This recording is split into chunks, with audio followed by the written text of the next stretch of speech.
And so how should you bid in this protective seat?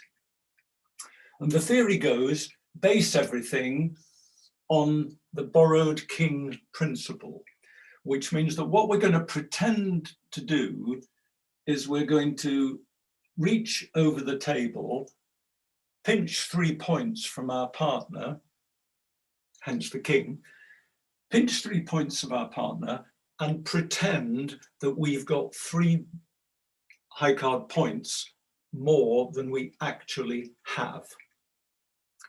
Okay, so for example, say we only had 9 high card points,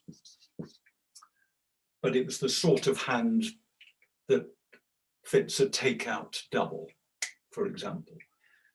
We wouldn't do a takeout double, would we, with only 9 points? We need an opening hand, don't we? We need 12.